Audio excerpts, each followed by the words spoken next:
Hello guys, this is your friend and we are back with a new fanfic. Which is what if Naruto got harem with Hinata Ino Anko Temari and Fem. Haku, Part 1. And if you enjoy this fanfic then please press the like button and subscribe to my channel for more fanfic like this. And comment for next part. And now let's start the fanfic. It was a clear night in Konohagakure, the shinobi village in service to the land of fire, one of the 5 major elemental nations ruling the large continent. Arguably the most powerful of the 5 great hidden villages, Konoha endured and survived attacks from the others and their allied minor villages in 3 separate large-scale conflicts called the Great Shinobi Wars. Even more impressive, they came out among the decisive victors in each of those wars. Thanks to the powerful, and somewhat eccentric, shinobi in service to the village that helped secure those victories, it was a quiet and peaceful night for citizens of Konoha without any fear of unprovoked attacks from outside forces. Despite that, members of the Uchiha police force were diligently keeping the peace with their silent patrols on the streets and rooftops. In addition, the Special Operations Force Anbu, while unseen, also watched for any danger from the shadows. All whispered conversations in the shadows and drunken mumbles from a few stragglers ceased abruptly when they all sensed a growing presence in the air. Glancing up from whatever they were doing, they noted a lone old man walking down a dirty and poorly maintained street, a good sign that he was in one of the poorer parts of Konoha.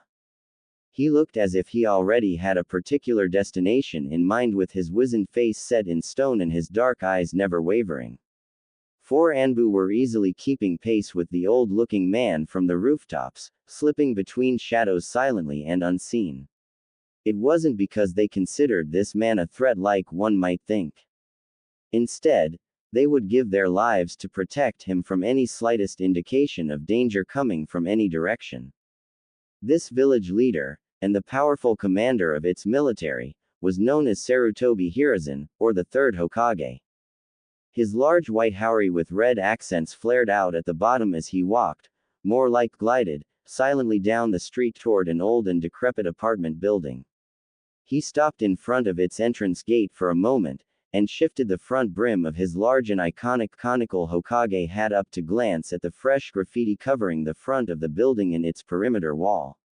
He sighed despairingly as he stroked his graying pointed goatee and read over the painted text. Die, demon, and go away, monster, were some of the kinder words he made out. It's already been years since the Kyuubi attack. Why do the people of this village still carry so much hatred?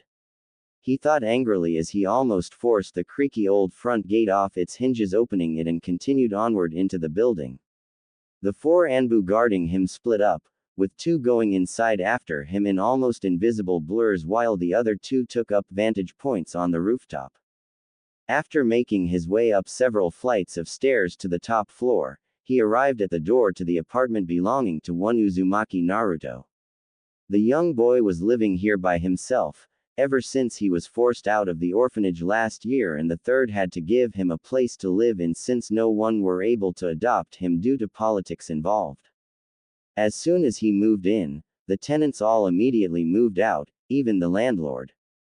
In all senses, it was an abandoned building slowly falling into disrepair. Only the occasional genin team hired by the 3rd himself to do maintenance on the building barely kept it from being unsafe to live in for the young boy. He raised his hand to knock on the door, having come here to check in on Naruto and hand him an envelope holding this month's allowance.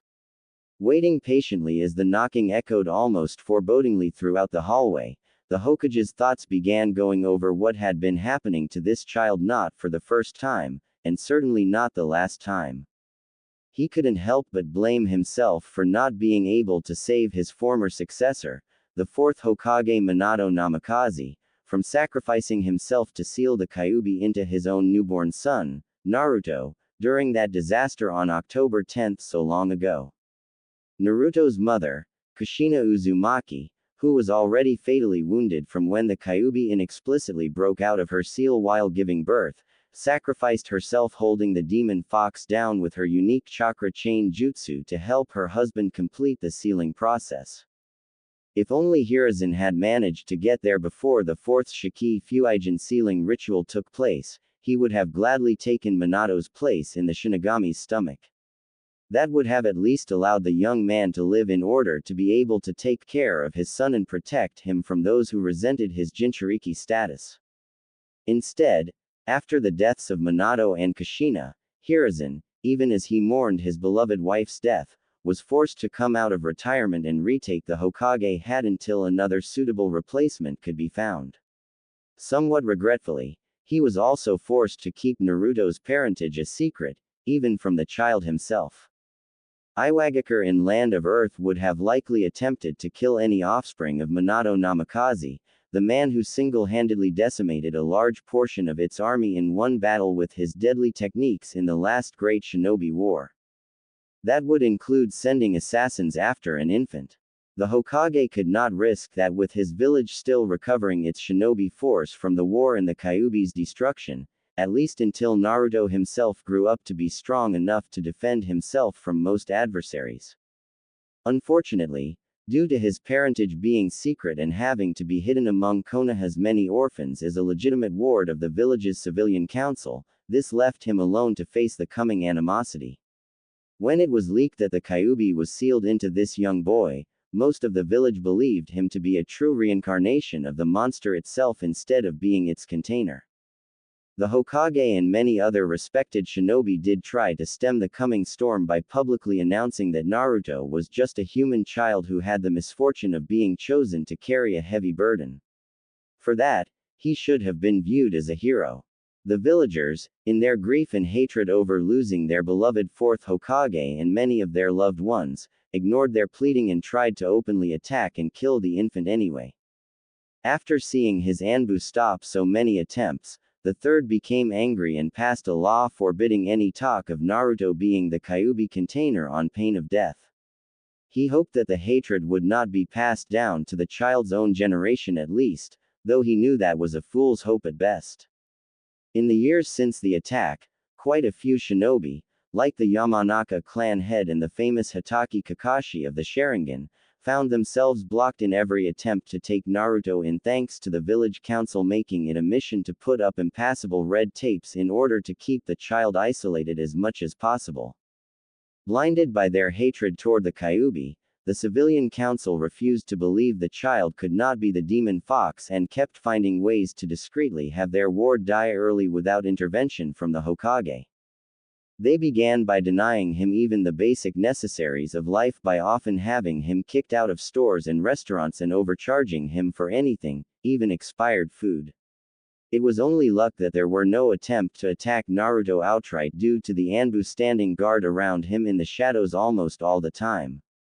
The old man had to allow a small smile as he remembered how his most powerful, and rather antisocial, Anbu, recently promoted to commander, was quite protective of the cute and innocent infant back then. The Hokage, in all his power, could not do much as there weren't any evidence that the council was going behind his back. Instead, he could only watch over Naruto from afar as the child continued to be more isolated from everyone in the village. Even the children his age avoided him due to their parents warning them to stay away from him without any explanation.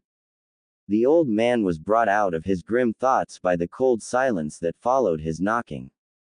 It unnerved him somewhat, since he felt this wasn't due to the stillness of an empty apartment. His shinobi senses, refined by age and experience, told him this was unnatural. To confirm, he waved a hand and two Anbu seemed to melt out of the walls on both sides of the door. They immediately went down to one knee where they stood in salutation to their leader. Has Naruto-kun left the apartment at any time tonight? Hiruzen asked the dog-masked Anbu with gravity-defying silver hair kneeling to his right. This particular Anbu captain was called Inu or, more famously, Hitaki Kakashi of the Sharingan whenever he wasn't wearing his Anbu mask. No, Hokage-sama. He entered the apartment mid-afternoon and hadn't left since. Before that, we followed him through his usual routine. Aside from eating lunch at Ichiraku Ramen, nothing of interest happened today. Inu replied quickly. The Hokage seemed to contemplate this for a moment before the Anbu added. But, he seemed out of it. I think he's depressed. A small shiver went down the third spine at this observation, and one thought went through his mind out of instinct. It couldn't be. It should be impossible for a young child to think about that. He immediately pointed his index finger at the door, and 4 Anbu, the 2 guarding Naruto plus the 2 that followed the Hokage into the building, quickly surrounded the door with 2 on each side. Inu, on the right side, picked the lock almost instantly and slowly opened the door. When it tapped fully open against the wall, all 4 masked shinobi quickly zipped into the apartment with a textbook criss-cross entry procedure. The Hokage, walking calmly but decisively, then immediately followed them in. The first thing he noticed was the deep darkness and the unnatural quietness permeating throughout the entire apartment. Even if Naruto was sleeping, shallow breathing should have been heard at least. Inu and his partner were standing in the unlit kitchen to the left, and the other 2 Anbu took positions in the empty living room to the right. After a quick scan, all 5 noted some dim light leaking out from under the door to the bathroom down the hallway opposite from the entrance. The third desperately hoped that the young child was just taking a bath and ended up falling asleep. Inu shattered that hope into a million pieces. Hokage-sama, I smell blood. So, much of it, he whispered haltingly with his uncovered eye widening behind his Anbu mask. Not wasting any time, the third, with speed not seen by any for years, blurred to the locked bathroom door and, using nothing but his natural strength, easily ripped it off the frame with a thunderous crack of its cheap plywood construction around the hinges. Tossing the door aside with the Anbu immediately moving up behind him, Hiruzen prepared himself for what was beyond, and still could not contain his shock. Blood. If one had to describe the horrific sight the Hokage and the Anbu saw in the tiny bathroom in one word, it was simply that. There was so much of that viscous life-giving liquid covering nearly every inch of this enclosed space in large splatters and blots. The cheap tiled floor was covered wall to wall with a thin sheen of bright red color, because the water overflowing from the bathtub diluted the blood. Also, next to the tub laid a rusty and chipped kunai, apparently discarded by a random shinobi long ago. It was nearly covered handle to pointed tip in that viscous liquid as well. It was at this moment that the third made the grisly discovery. A blood-soaked blonde boy was slumped down in the tiny bathtub filled to the brim with red water. His eyes were closed and his face was deathly pale with shallow cheeks. His left arm was sticking out over the edge of the tub, his limp hand hovering over exactly where the rusty kunai was located. The last thing to hit everyone was the putrid metallic smell of dried blood in this tiny space. The third had to choke back some vomit, and it was only thanks to his years of seeing death and gore on the battlefield. One Anbu with him wasn't as steeled against this sight and smell, and immediately took his mask off to vomit his last meal onto the hallway floor. Inu slowly removed his mask, revealing one wide eye and his mouth obviously gaped behind his face mask. He became still and unable to speak, not believing the sight. The last 2 Anbu stepped back in shock and had to turn away. They were all used to seeing this kind of scenes involving adults, not a child so young like Naruto. Snapping out of his shock, the Hokage quickly moved to Naruto's still body and scooped him out of the bathtub, getting blood everywhere on his white and red haori, not that he even bothered caring. He cradled the small and fragile body to his chest as he checked for a pulse. It felt like an eternity as he held his breath until he finally found one tiny heartbeat, but it was barely there. He then quickly searched for any cut on the neck or the arms to stop the bleeding. To his surprise there were none, not even a scar. Why? A small and weak voice barely reached Hirsuan's ears. The old man immediately stopped his frantic checking and looked at Naruto's face. What he saw broke his heart. Coldness, despair, and crushing emptiness were all he saw in this child's half-open eyes. Why didn't I die? I wanted to. The pale boy managed to whisper out.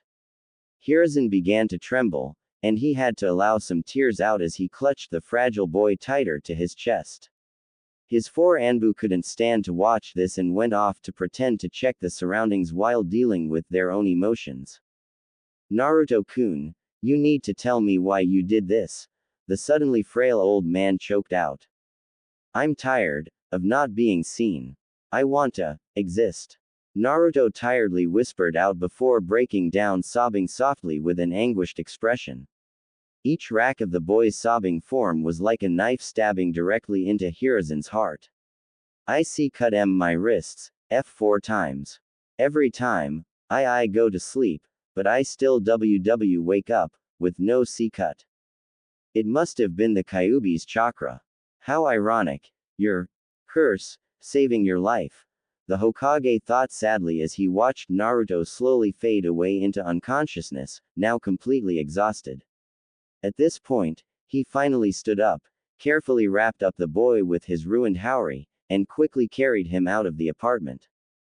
He then made a beeline for the hospital with his best speed, and Inu was hot on his heels while the other Anbu remained behind to clean up and try to get over what they just saw. Next day at the hospital, the Hokage marched into the front lobby of the hospital with a tall Junin by his side, both carrying grim expressions on their faces.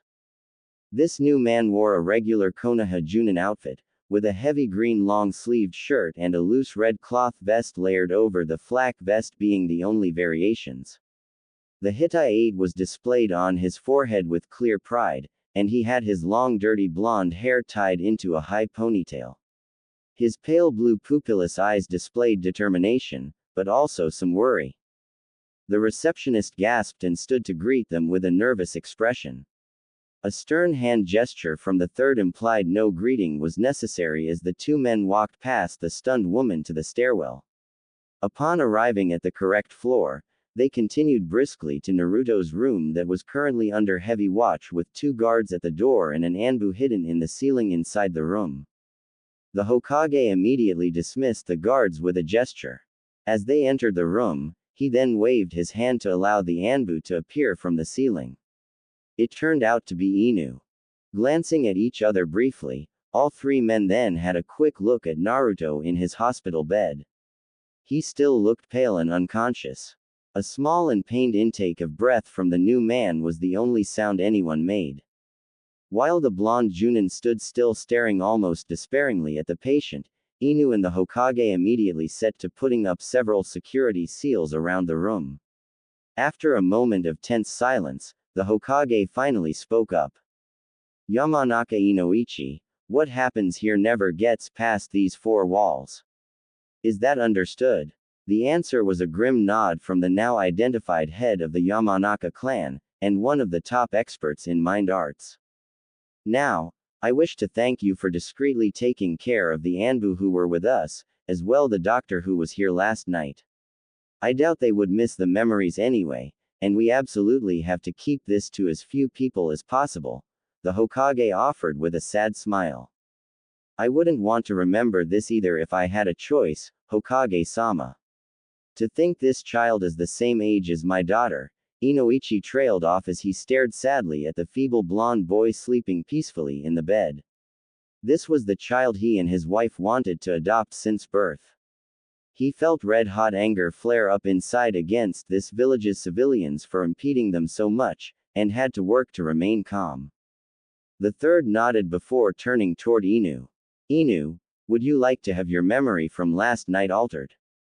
The Anbu slowly took his dog mask off to reveal a man with one lazy-looking eye, the other was covered by a small black eye patch designed to fit inside his Anbu mask. A dark blue spandex face mask covered the bottom half of his face all the way up to his nose. Hitaki Kakashi shook his head in response. No, I need to remember this, Hokage-sama. It'll encourage me to make sure he's better protected from now on, he replied in an unusually serious tone for anyone that knew him personally. The third nodded again with a sad smile before turning back to Inoichi. Inoichi-san, as we have discussed before, I would like for you to go into Naruto-kun's mind and completely remove any trance of the past 48 hours from his memories. Then go back to the time he just left the orphanage and work from there to the present, altering some events he encountered in subtle ways that may help him feel a little better about himself. Even random acts of kindness from non-existent strangers will help. As for why he ended up here, an accident involving him hitting his head should work and explain the foggy memories he may have after this. If you wish to object about any ethical issue with this, now is the time to do it, and I will note it in the report that I'm making for Hokage's eyes only. Inoichi shook his head. How could he object to this? No child should ever have to think about committing suicide. He then walked over to Naruto's bedside and pulled up a chair so he could sit comfortably as he dived into the boy's mind. Upon reaching up to the boy's forehead with his hand, the Hokage decided to give the clan head a warning. Be careful, only Minato-kun knew exactly how the Kyuubi's seal works, and you may encounter the beast in there. If you do, give it a wide berth and try your best to fix the memories. It should not be able to harm you, but it may attempt to speak to you. Be wary of it. Inoichi only hesitated for half a second before touching his hand to the boy's forehead. The closing of his eyes and slight slumping of his shoulders were the only signs he had successfully entered Naruto's mind. The Hokage sighed as he sat in another chair. I hope this works, he mumbled as he and Kakashi watched over the two blondes. 2 hours later, Inoichi blinked awake as he removed his hand from Naruto's forehead. The Hokage and Kakashi looked up at this movement, and they were surprised to see the blonde Junin shoot up out of his seat with his body trembling from unbridled rage. How dare they? He growled out quietly before exploding. Those bastards! How dare they? He roared before slamming a fist on a nearby wall, cracking it a little. Afterward, he had to work to regain control and managed to calm down a little. The Hokage and Kakashi were stunned to see the normally calm clan head fly off the handle like this. They decided to give the blonde a minute to calm down more. Did you see anything notable? Hiruzen finally inquired after an eternity of tense silence. Nothing. Absolutely nothing, Hokage-sama. Inoichi bit out. This odd statement confused the other men. That's the thing. This young child was never attacked. The worst they ever did physically were selling him bad food and throwing him out of stores and restaurants. Apparently they didn't see the point of directly harming him since it would most likely mean their death due to your law. The Hokage nodded for the blonde to continue. Inoichi let out a pain-filled sigh as he stared down at the unconscious Naruto with trembling eyes. They just acted like he didn't exist. They ignored him and cursed him anywhere he went. The only times he actually got positive attention was whenever he saw you or ate ramen with a middle-aged man and his daughter. He has been dealing with that ever since the first memory he could remember. I wonder which is worse, physical harm or having your entire existence cursed and denied anywhere you went. The Hokage's expression slowly became grim as he began to understand what the clan head was getting at. Kakashi was now glaring intensely at a particular spot on a wall. After a moment of silence, the third finally spoke up. Do you think you did enough alternations that his mental state might be improved after this? It's hard to say, but in my study of his mind, he was so desperate for attention that a single encounter with a kind stranger boosted his belief in his existence exponentially. I created and scattered several encounters like that throughout the past year and altered some of the negative events he encountered to have somewhat better outcomes. I even put myself in one of the new memories so he would feel comfortable talking to me if he sees me again around this village. I will likely introduce my daughter to him to be friends at that point. The civilians will object to seeing these two together, the third stated calmly. They all can go to hell for all I care. Inoichi snarled in response, before taking a breath to continue calmly. My wife and I have allowed ourselves to be pushed around by them and their red tapes whenever we tried to adopt young Naruto. We've dealt with it long enough, and if we cannot go that route, then we will involve ourselves in his life another way. It's not like they can legitimately order Inohime to not be friends with him. The Hokage nodded in response. I couldn't agree more. I will support you and whoever goes this route fully. Did you do anything more in his mind? I couldn't because I'm sure he'd notice. I believe when he wakes up, he should be in a better mood.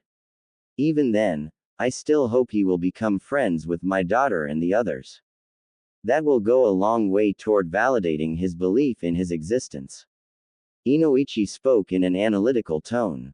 Very good, what about the Kyuubi? Did you encounter it? No, Hokage-sama. I easily felt its presence in the mindscape, but Naruto's memories were located far away from the Kyuubi, so I was able to work unimpeded. Inoichi replied with apparent relief. Good. The fourth did an excellent job with the seal then. Now, I need you two to understand why none of this leaves the room. The Hokage began with a firm gaze at the two men before continuing. If news of this got back to those who are still angry about the Kyuubi, they will believe whatever they were doing was working and will intensify their efforts, making this worse and isolating him even more. I do not want to see a repeat of what I've seen the night before. Naruto-kun and suicide should not exist together in the same sentence. I know you believe this as well. The other two men nodded in firm agreement. The third sighed before putting his hand up in a half-ram seal and whispering, "Kai," to release the security seals in the room. Inoichi slowly rubbed his palm on the young blonde boy's forehead with a sad expression before it changed to one of full-on determination. He then excused himself to leave. Kakashi, sensing that Naruto was coming out of his sleep, decided to put his dog mask back on and return to his hidden position on the ceiling. Hiruzen calmly straightened out his Hokage outfit a little bit before taking a seat next to the bed. It wasn't long before the young blonde began to stir and yawn, as if he was waking up from a long and fulfilling night of sleep. The other two occupants of this room immediately noticed the changes in the little boy's cerulean blue eyes. They weren't as empty or soulless as before. They showed some of their usual brightness with some visible confusion as the boy took in his surroundings. Hokage Gigi. Naruto muttered in surprise as he saw the third and then surveyed the hospital room with a confused pout. What am I doing here? Did something happen? Sarutobi Hiruzen, the third Hokage known as the famed god of shinobi, and the professor, was suddenly stumped and silently cursed his stupidity at forgetting to ask Inoichi for details regarding the supposed accident that had the boy land in the hospital. He heard the tiniest bit of snickering and glanced menacingly in the direction of the hidden Kakashi. The corners of his lips barely twitched upward when he heard a gulp. He still got it. Naruto-kun, I'm glad you're okay, and you're in the hospital. I was told you were admitted here unconscious after you hit your head. What was the last thing that you remember? He tried to fish the fake event out without suspicion. He saw Kakashi shrug and did a so gesture with his hand out the corner of his eyes.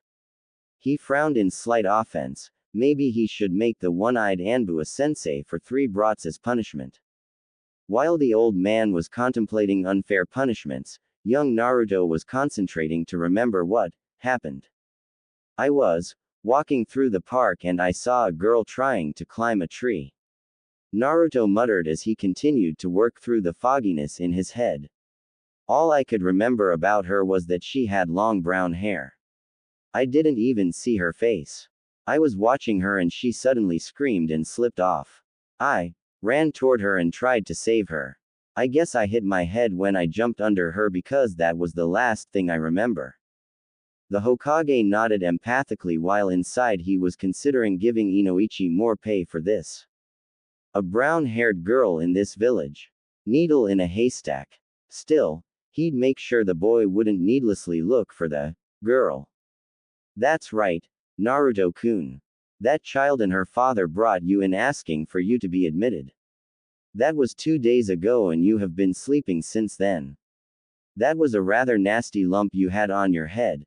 The Hokage continued to spin off the event. He saw Naruto brighten up considerably at this act of kindness, which made his heart clench painfully. Just how deep was his need to be acknowledged? Is she still around? The child inquired hopefully. Unfortunately, not anymore. Hiruzen's heart almost broke at the boy's visible disappointment before he quickly continued. It turns out she's the daughter of a traveling merchant and they have left the village. She was playing in that park to pass the time while her father did some business. She did leave the staff a message to pass on to you, however. Naruto perked his head up, waiting to hear the message. She wanted to thank you for saving her, and that she hopes to see you again eventually, the Hokage said with a warm smile. Naruto's smile was enough to brighten up the room. The third saw Kakashi give a thumb up for his acting. Maybe he'd put off making the Junin a sensei for a while longer. Now, Naruto-kun, you get some rest and I have to get back to my duties. You will be released tomorrow morning. Get some sleep in the meantime, all right. The third stood up, getting ready to leave. Naruto gave an enthusiastic nod, his smile still plastered on his face as the old man stepped out and closed the door. Kakashi immediately appeared at his side. Keep an eye on Naruto-kun and let me know of any change. In the meantime, make a list of the stores and restaurants that kicked him out or overcharged him. I will personally take care of them. We're going to make sure things improve, if only a little, for him from here on, the Hokage dictated to the Anbu. The dog-masked man nodded as he took an orange book out of nowhere to begin reading it. The third suddenly put on a grin with a small blush on his cheeks. So, you get to that part with Amy-chan yet? Kakashi let out a perverted giggle. That was the best so far, Hokage-sama. I wonder how Jiraiya-sama got the research material for that. Suddenly, the temperature in the hallway chilled a few degrees. Both men note this and looked around to see several angry female nurses and patients glaring at them as if they wanted them to combust on the spot. The two men gulped and quickly shunshined out, lest they suffer the women's wrath. Back in Naruto's room, the still smiling boy let out a long sigh as he watched the Hokage close the door. His fake smile faded like a wisp from his face as he leaned back into his bed. He could feel his crushing depression and shame crash over him like waves. Sorry, whatever you did in my head, I still remember everything. It didn't work and this still hurts so much. The blonde boy trailed off, with his bright blue eyes dulling to near darkness as he curled into a ball and began shaking with silent sobs. Soon at Yamanaka Flowers, Inoichi let out a weary sigh as he took his shoes off in the entranceway of his home. A beautiful brown-haired woman with almost gem-like hazel eyes appeared to greet her husband with a chaste kiss. How was your day, darling? They called you away so suddenly. Yamanaka Kana asked with some concern at her husband's bedraggled expression. I can't tell you since Hokage-sama declared this a village secret. I'm sorry, my Haim. Kana nodded in understanding, knowing this was quite serious. Inoichi's expression then turned determined. However, whatever happened today has finally convinced me to get off my and really do something about our blonde comrade, he said resolutely. Since there were so few blondes in this village with many coming from their clan, Kana and Inoichi took to calling Uzumaki Naruto their blonde comrade. It was one of their favorite inside jokes. Kana was surprised to hear this and frowned. She was sharp enough to know this secret had something to do with Naruto if Inoichi just brought him up out of the blue, and that it was bad enough to shake her usually composed husband up. She was coming to many conclusions, all of which she didn't like at all. How? The morons running that orphan's office have blocked us at every avenue whenever we tried to adopt him. If only Hokage-sama would just use his power to force it through. You know as well I do that if he did that, then his political enemies will use this to go to the fire daimyo and raise a stink. The Hokage may be in charge of the village, but the daimyo still carry more power than him. He's also a civilian and will likely side with those bastards if they present a convincing argument. All this will result in his Hokage-sama losing political credibility and power. As much as I want to do something for young Naruto, we can't risk this with that old war hawk Danzo chomping at every bit. Politics. Kana spat out quietly with a nasty scowl, irritated enough to curse. Inoichi smiled and put his hands on her shoulders to kiss her forehead, getting a pleased hum out of her. All we can do is bide our time and wait for the opportune moment. Shikaku and Shuza definitely do not like this either, and neither does most of the other clan heads, too, he muttered before smirking ferally. Which is why when the moment comes, and it will, we'll attack ferociously. Danzo and the others will not be able to do anything, and they'll be lame ducks before long. Kana grinned devilishly and hugged her darling tightly around his waist. You know that kind of talk is a big turn on for me, she murmured lowly before kissing him softly. In the meantime, the adoption route isn't working. We'll have to go another way, the blonde man declared as he moved out of the embrace and stepped into the living room. What are you thinking? The brunette asked softly at his side and saw that he was gazing lovingly at the living room's large bay window overlooking the street in front of their ground floor flower shop. Sitting on its cushioned surface was an adorable young girl with shoulder-length pale blonde hair staring out at a lone cloud high in the clear blue sky. She was swaying her head gently side to side and humming a nonsensical but happy-sounding tune. Friendship, Inoichi declared quietly with a prideful expression he reserved only for their beloved daughter. Kana grinned even more devilishly than just a moment ago as she hugged her darling's right arm tightly to her ample chest. That brain of yours is why I married you, my darling, she whispered into his ear seductively. Her husband grinned roguishly down at her, making her shiver with excitement. Only that, my beautiful Haim. I suppose your devastatingly handsome looks and wonderful personality are nice bonuses too. They chuckled, getting one young Yamanaka Ino to stop her humming and turn her head to find her parents standing in the living room's doorway staring and smiling at each other in a way that usually resulted in her having to leave the room for some reason. The cute blonde girl frowned briefly at the couple for interrupting her, super awesome fun, singing time with their adult things, and turned back to follow the lone cloud with her striking pale blue eyes. She began humming again with a bright grin. She never bothered to notice her parents sneaking away for a small dose of their own fun. Land of Wind. At around the same time in Sunagakur, the shinobi village protecting Land of Wind, one 8-year-old Sabaku no Temari was walking down a street with her family. She had dirty blonde hair done up in 4 separate ponytails, giving her a unique hairstyle easily recognizable by many. She wore a simple but expensive-looking dark blue kimono that brought out her teal eyes and she was carrying a small ornate fan in the sash. It was a memento of her deceased mother. Sabaku no Karura passed away after giving birth to her youngest brother, Gara. Temari still never forgave her father along with the 2 elders of the village council for the circumstances that led to her beloved mother's death. On her left was her 7-year-old brother, Konkuro. He had brown hair, wore a simple t-shirt and cargo shorts, and he had a nice face. He would have an easy time getting women to notice him in the future if she didn't have to wonder about his growing obsession with creepy puppets and makeups. On her right was her brownish red-haired father, the Yondaime Kazekage of this village in his full Kazekage robes. Despite his somewhat short stature, there was no denying the power that radiated from him. His ability to draw out and control gold dust from anywhere in the environment around him was the only reason the village hadn't gone bankrupt in the years since its massive losses in the Second Great War. All this was also in spite of the Wind Daimyo beginning to send more missions to their current ally, Konoha, due to its lower rates. Next to her father on the other side was her youngest brother who just turned 6, Gara. He was basically a mini version of the Kazekage, with short and shaggy dark red hair and the same blank expressions on their faces. They even shared the same black rings around their light green eyes, making them look somewhat like raccoons.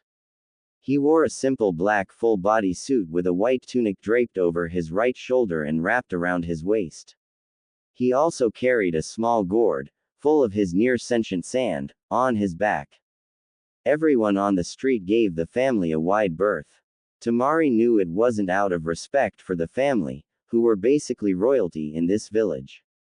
It was because they feared Gara due to the fact that he was the host of the Aikibi, or one-tailed beast, named Shukaku. At the urgings of the elders and the council, the Cage tried to increase the quality of the village's shinobi force to attract more business from the Wind Lord by sealing the Ikibi into Gaara still in his mother's womb. This led to complications during the childbirth, resulting in Karura passing away as she held the tiny and frail Gaara. Temari gritted her teeth at the memory. Since her mother's death, the family became broken and dysfunctional. Temari and Kankuro barely managed a tiny semblance of a sibling relationship while living in constant fear of their youngest brother's occasional psychotic episodes. Their father became cold and distant, deciding to focus all of his attention on the village instead of his children. The worst off from that death was Gaara himself, however. Due to his sentient sand controlled by the Ikibi inside him, other people feared him and kept away from him. At first, Gaara wanted to make friends, but his sand kept accidentally hurting and killing some people. The longer this went on, the more desperate the red-haired boy got until he was finally broken some time ago by the betrayal of his caretaker, his mother's brother Yashimaru, the only one to ever show him compassion in his lonely existence. From what Temari knew of that event, their uncle tried to kill Gaara out of revenge for his sister and, upon failing, he told the little boy that his mother hated him, cursing him throughout the childbirth until she died, and that his own father ordered the assassination attempt. That was what broke Gaara's hold on his sanity, and he had his sand crush his uncle to death. He then swore to live only for himself and went around validating his existence by killing at will. Since then, the village feared and hated him even more. Temari let out a sigh. How did her family become this up? She didn't even understand the reason for this walk together. They rarely did anything remotely family-like since her mother's death. She hated her father, but wouldn't go against his wishes, so that was why she was walking among them, ignoring the villagers' stares. Out of nowhere, she heard several soft thuds. What was that? She looked to her right to see some kunais embedded into Gaara's suddenly raised sand wall, their sharp tips inches from his face. He wasn't expecting that and suddenly screamed in surprise and rage. His sand then flared up and quickly shot for a rooftop close to the Sabaku family. In response, the Cage immediately shoved Temari and Kankuro into a nook between two buildings with a muttered warning to stay there. Gaara's shrill screams continued to fill the air as everyone around them panicked and immediately retreated into their buildings or hiding spots. The last thing Temari saw before entering the nook was Gaara's sand dragging a surprised Suna shinobi down off the roof of a nearby building by his leg, his face frozen in terror. The blonde girl noticed offhandedly that the Cage had already taken his stance calmly, almost too prepared for this sudden attack. It was as if he had been expecting this. As she hid in the nook with Kankuro with her whole body trembling at the rising killing intent in the air, she instinctively wrapped her arms around her similarly trembling brother in a feeble attempt at protection. It wasn't long until Gaara's screams stopped. After a moment of hearing the soft sounds of shifting sand and groaning, the two children almost considered peeking out of the nook to see what was happening. That notion was immediately shot to hell. Loud and blood-curdling screams of terror and agony filled the air, and the two poor children trembled even more. Temari could smell the scent of urine coming from Kankuro, but she paid it no mind. She wouldn't blame him since she was about to piss herself in terror too. Suddenly a sickening ripping sound was heard even over the shrill screaming, and there was a wet thump somewhere. One more incident of such disgusting noise followed another few seconds later. The agonized screams were no more by this point, so the third ripping sound, longer and even more revoltingly wet this time, was burned into Temari's memory forever with total clarity. Trembling, she finally spared a glance at what she could see outside the nook. There was nothing but an empty and dusty street from what she could see. She would regret her decision to look outside a moment later when she saw an apparently discarded corpse suddenly land in front of the nook with a wet thump as if it was a gift to the children trapped inside. Only that it wasn't a whole person. His left arm was missing, leaving behind a bloody socket, and his body was ripped in half at the waist, allowing her to see the insides spilling out. She also easily noted his spinal cord with some tendrils of nerve sticking out at its torn end, as if they were searching for the other half of the body. Despite this being only a half of the body, there was so much dark red blood pooling under the remains, soaking into the dusty dirt covering the street.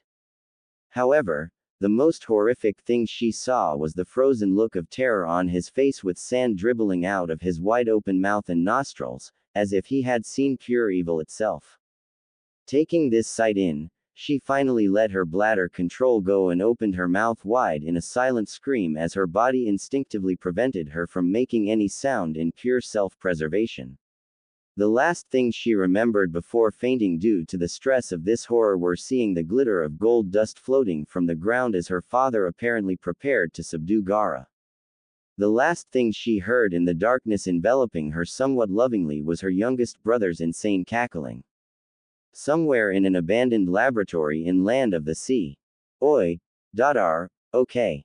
Wake, was all the 12-year-old Mitarashi Anko heard through the fogginess of her consciousness as she slowly woke up. She felt some light slapping on her right cheek.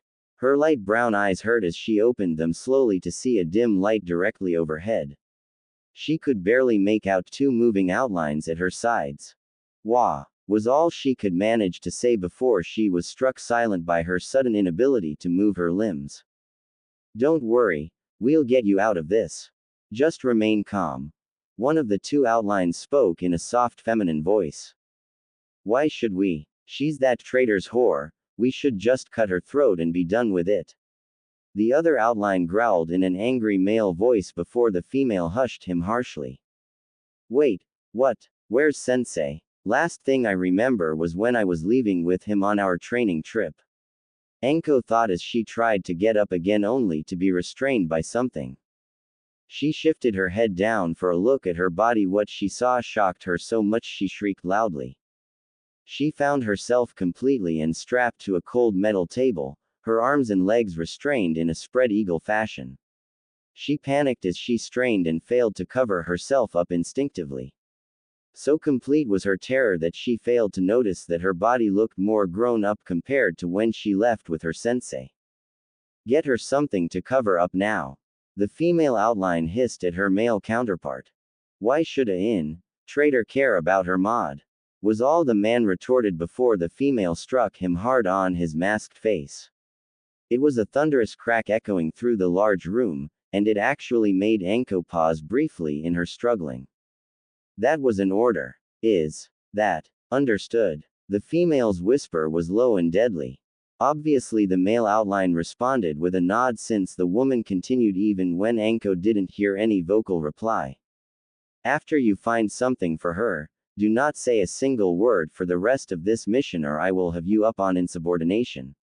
The female ground out through gritted teeth over the young girl's continued whimpering. The stunned male silently bowed and left Anko's line of sight. The young girl continued to whimper and struggle at the restraints even as the female-voiced outline tried to shush her gently while working to free her. After a long minute of struggling, Anko was finally freed of her restraints. She then immediately curled up into a fetal ball and began to sob loudly with the female outline trying to soothe her with a gentle hand on her back.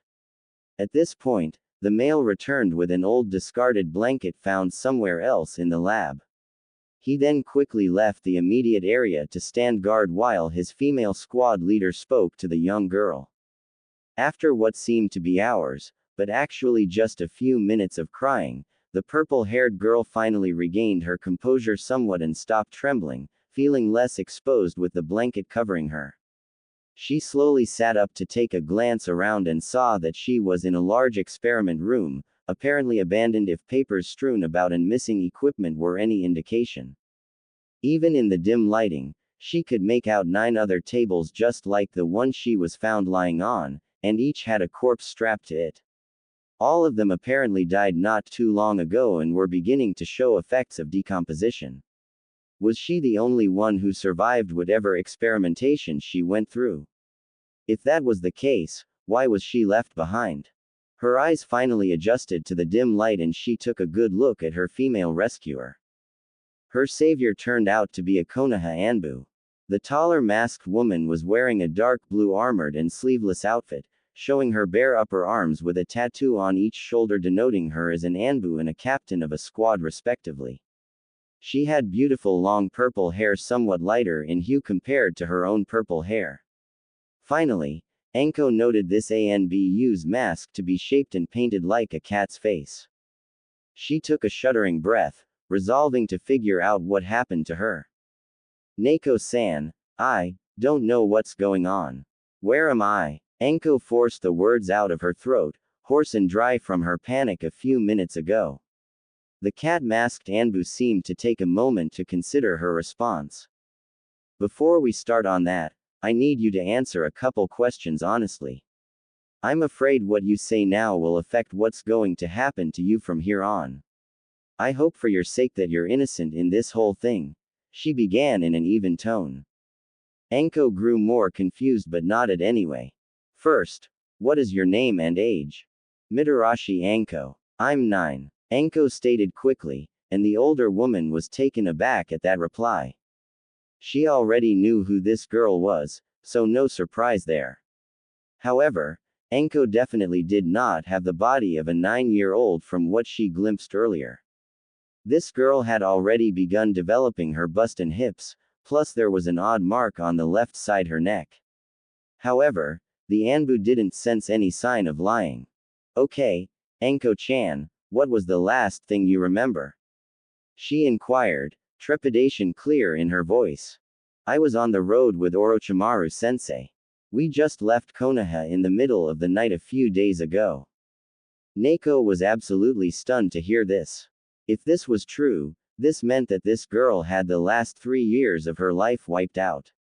She had to ask one more question and she'd decide if she would have to kill this young girl right now, or take her back to Konoha for more questions. When you left, did Orochimaru ever say anything about why he was suddenly leaving? We know it was a last-minute departure. Did you get an explanation? She asked with a slight edge in her voice as she subconsciously slipped her right hand into her leg holster for a kunai. Anko was puzzled at the lack of honorific for her sensei but paid it no mind. Sensei said that he was taking me with him on a long-term training trip and told me we were leaving at that time because he just felt like it.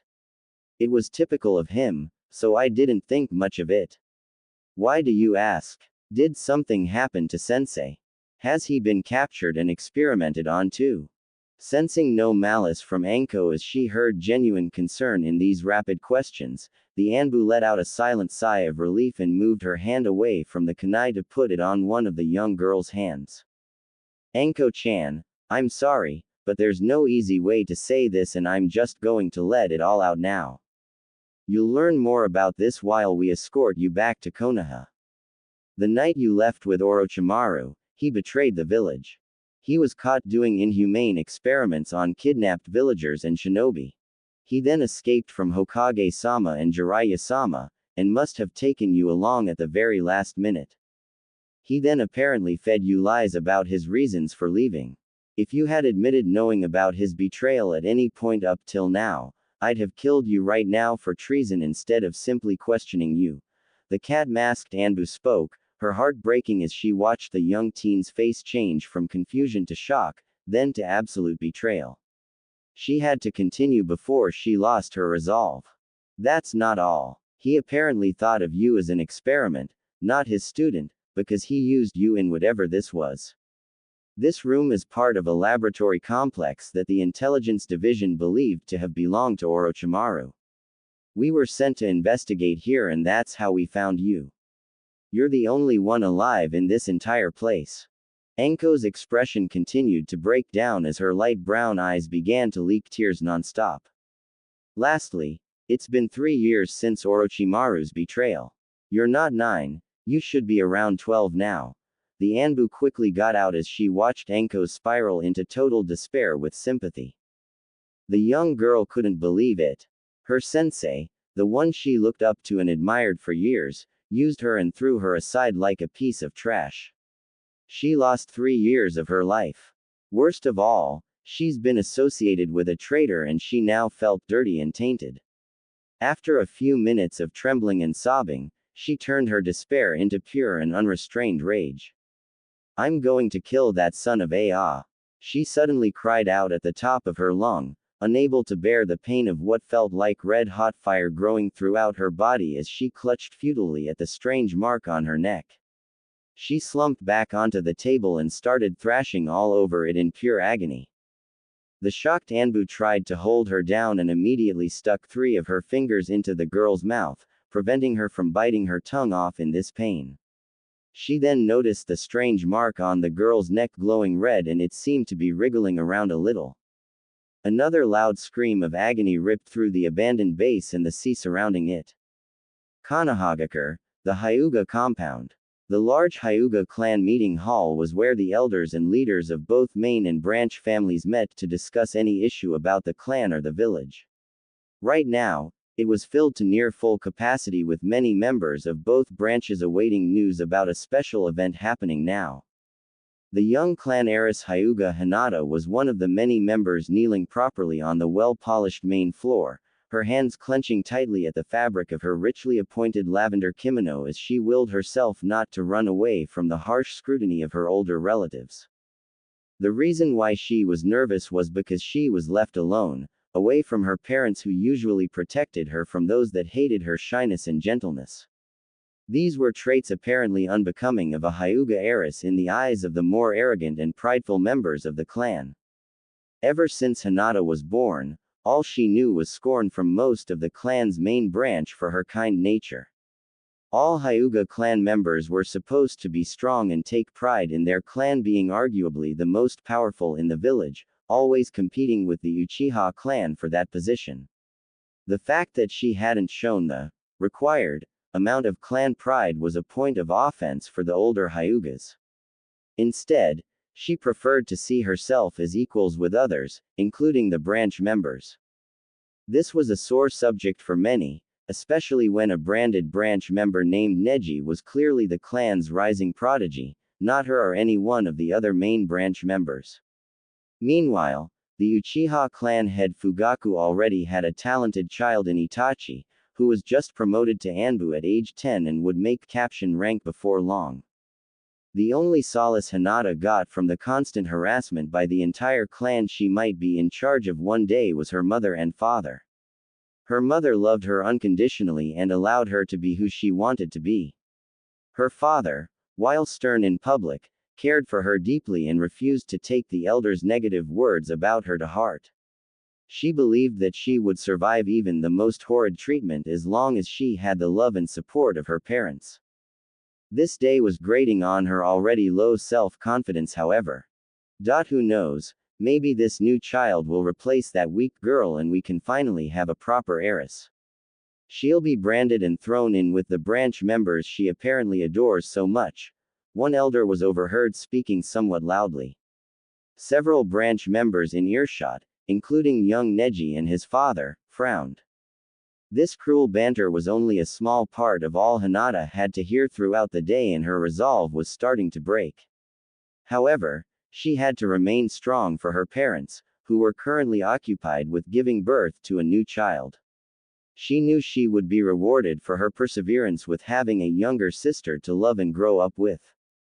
She also hoped the bleak news about her beloved mother's condition would improve soon. Finally, after what seemed like eternity, the main doors to the meeting hall slowly opened to reveal one Hyuga Hiyashi, Hinata's father.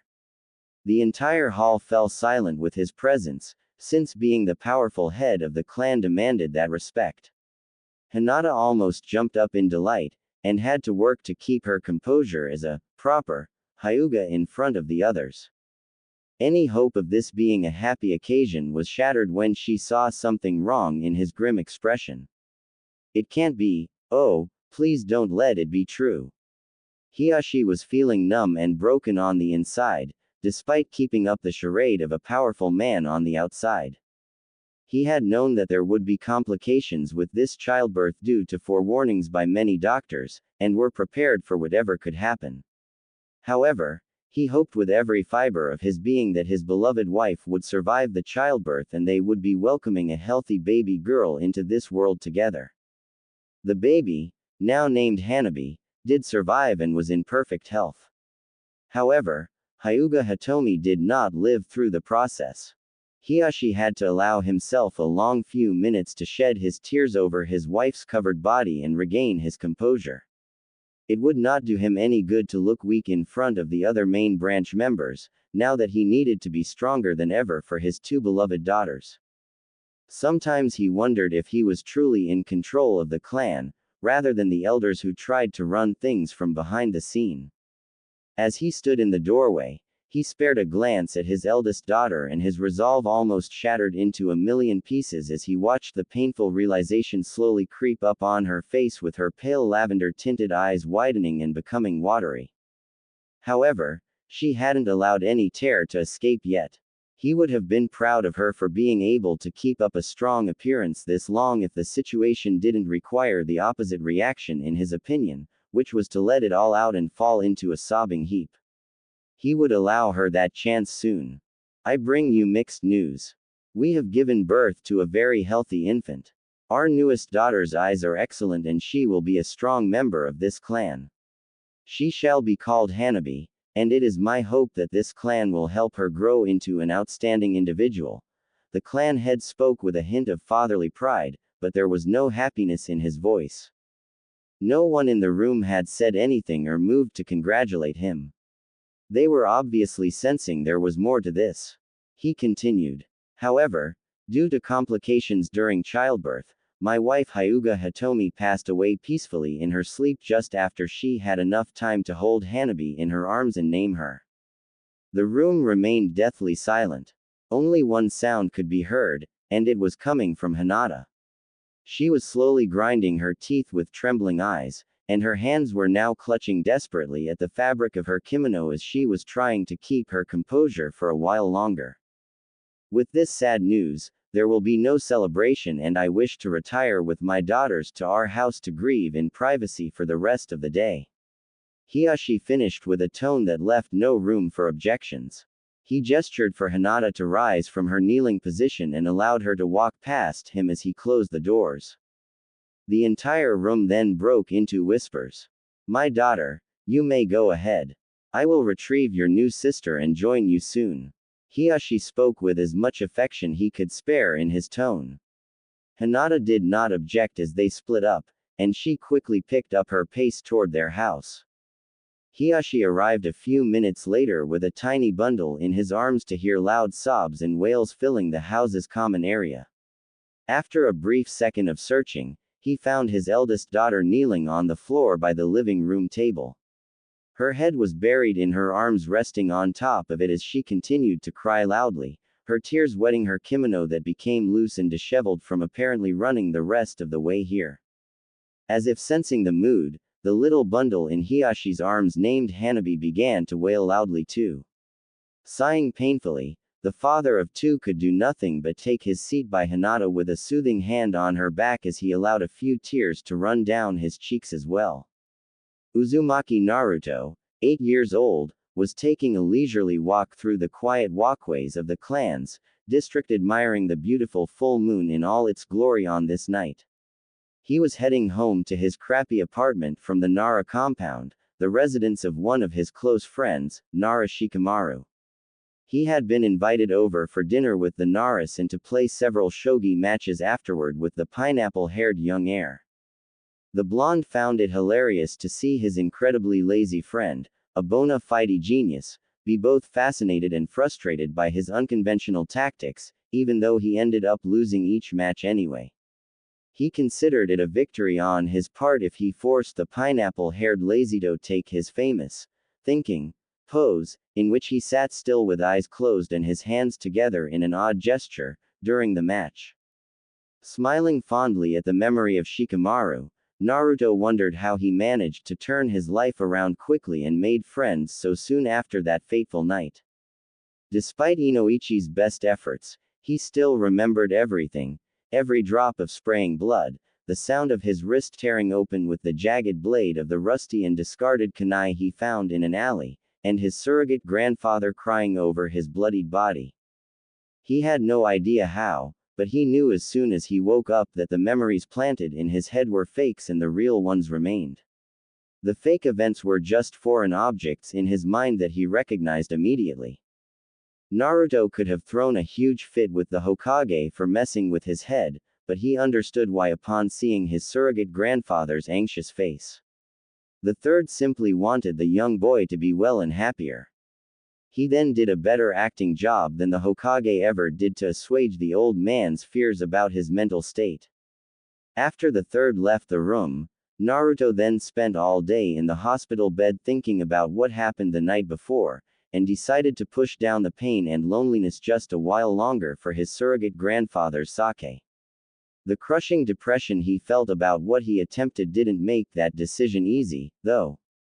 He wondered how to even begin, and it wasn't long until he remembered the tall and blonde ponytailed man he saw in his fake memories. It was soon after he was released that he ran into the same man around the village and found his name to be Yamanaka Inoichi. He was then quickly introduced to the man's daughter. Yamanaka Ino became quite important to him quickly. In fact, he honestly thought he would have gone back to try to finish the job for the final time if he hadn't met her just in time. It also probably helped his fragile mental state at that time that he developed a small crush on her because he enjoyed her genuine cheerfulness and playful nature compared to the fake smiles he used to display in the past. They became fast friends and he was introduced soon after to Shikamaru and the eternally jolly, as long as the word, fat, wasn't heard, Akamichi Choji.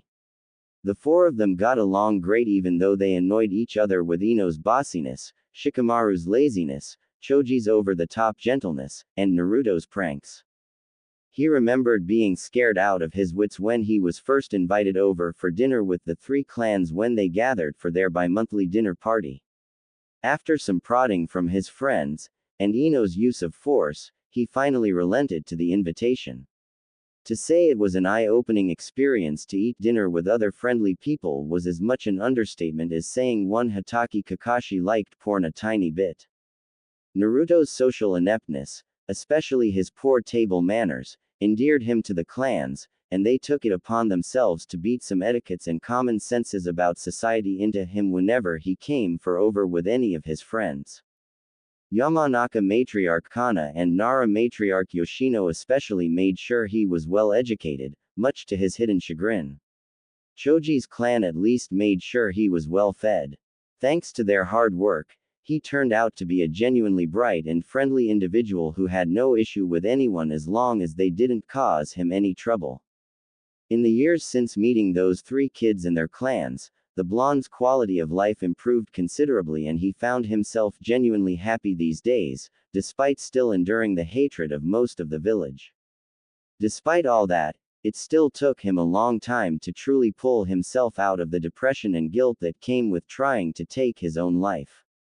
But he felt lately that part of his life was finally over, and he could say that awful memory was just that, a memory, and he honestly could not imagine why he even considered it in the first place. To think, all it took was a curious girl declaring, "Let's play," to pull him from the very edge of the abyss. Pulling himself out of his thoughts, Naruto noticed he was near the Hyuga compound and gulped loudly. He never liked the entrance guard's white pupil-less eyes following his every movement as he walked past, stony expressions seemingly forever chiseled onto their faces. He wondered if the cute girl he met earlier in the year lived inside this compound. 3 months ago, Naruto grunted loudly as he found himself tackled to the dusty ground of the neighborhood playground by an overenthusiastic Ino as she made to tag him. "Ow, take it easy on me, Ino-chan. Where in the rules did it say it was okay for you to tackle someone in the middle of a simple game of tag?" he yelled from under his friend's weight. Ino smirked as she stood and smoothed over her shoulder-length platinum blonde hair to make it less disheveled. She was wearing a purple t-shirt with white capris. "Where in the rules did it say it wasn't allowed?" she shot back impishly as she lightly dusted herself off. Naruto had no retort for that and resorted to annoyed murmurings about new rule forbidding Ino-chan from ever playing. His fellow blonde just giggled cutely before she noticed the time, and it was getting late. "Naruto, I have to get home to help mommy out. You gonna be okay? She got a bright smile and a nod from the blonde prankster, and then left after a quick hug goodbye. When she disappeared, Naruto let out a sigh with a small blush as he remained unable to contemplate just what the cute blonde girl was to him exactly. He knew they were friends for certain, but he also felt slightly closer to her than he was with their two male friends. He hoped he'd get answers one day, if they ever came. I guess I'll go home and treat myself to some ramen cups. Wait, that's not so bad. He exclaimed with a picture of a ramen cup in each eye and drool coming out a corner of his mouth as he realized this lucky development. Before he left the playground though, he heard scuffling in the bushes nearby. Curious, he decided to check out the disturbance and stepped carefully into the bushes. As he got closer, he heard several boys' boisterous voices and a whisper quiet girl's frightened voice. Forcing his way through the leaves, he stumbled upon a group of 3 boys ganging up on a small and timid girl with short indigo hair. He saw that she was wearing a simple black training outfit and was quite cute, but what his eyes quickly locked onto were her beautiful white eyes tinted with a hint of lavender. They were wide and trembling with fear. All of her would-be bullies turned to the new annoyance. What? Don't bother us and beat it, shrimp. We're just asking this prissy Hyuga why she thought her clan is superior over the rest of us. The largest of the 3 boys tried to dismiss Naruto with a lazy wave. The blonde would have none of that, and he sure as hell wasn't going to take having his height be made fun of. He let out a battle cry and launched into the group, smashing a fist into the nose of the apparent leader. A few minutes later found poor Naruto bruised and winded as he laid spread eagle on the ground with the bullies, having grown bored with him and the still untouched Hyuga girl, leaving to find something better to do. The timid girl stared at the heaving form of her blonde savior in wonder for a moment, and gathered the courage to speak up. Anyo, I'm sorry you had to jump in. It's because I'm weak. The girl forced her words out in a tiny and stuttering voice Naruto had to strain to hear.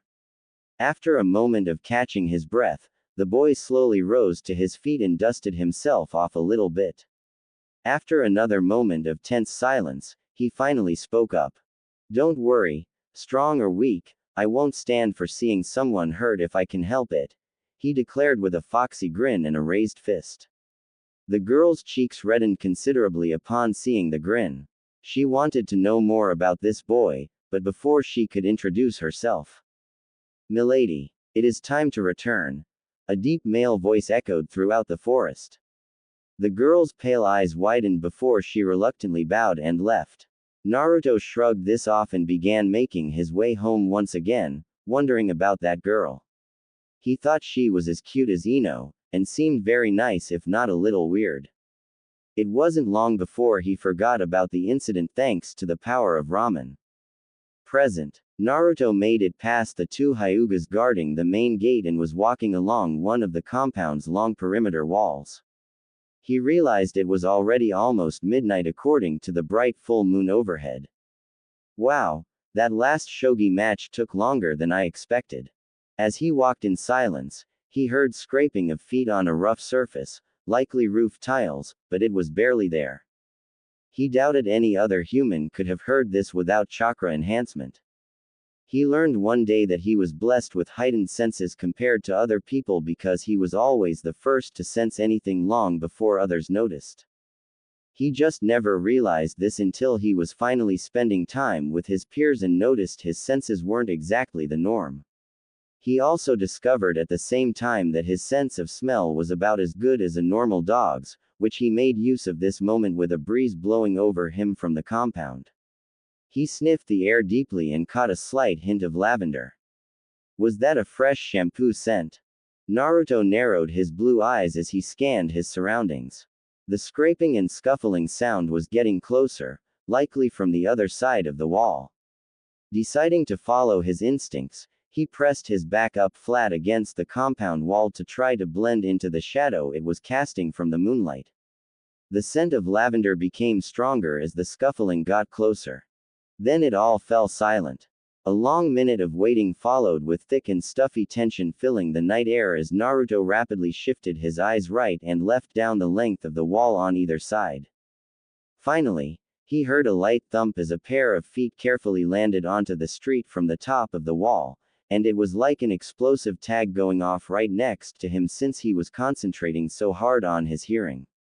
He held back a pained gasp and an impulse to jump in surprise as he snapped his head to his right and glimpsed a tall figure clad entirely in a black stealth outfit. His body shifted into a ready state as his eyes searched the figure and zeroed in on a small bundle in the figure's left arm. He noted right away that it was a little girl in a white nightgown, and she was tied up tightly and gagged. Her lavender-tinted eyes were wide open with helpless terror.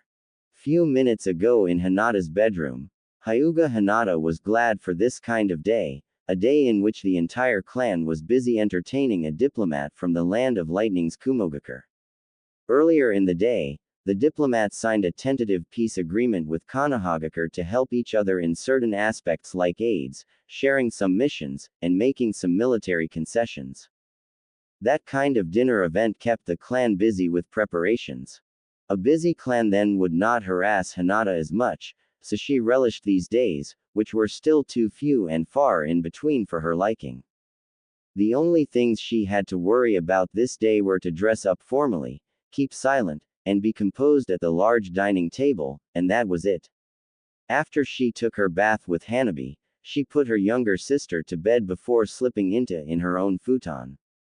Her heavy eyelids began to droop with her last thoughts being of that blonde-haired boy with the gorgeous blue eyes, cute whisker marks, and that heart-stopping grin. The next moment, her pale eyes snapped wide open as she felt a rough hand cover her mouth and a sharp blade against her neck. She stared right up at the face of a large black-clad man and saw the clear message in his cold and dark eyes. Make a sound and you die.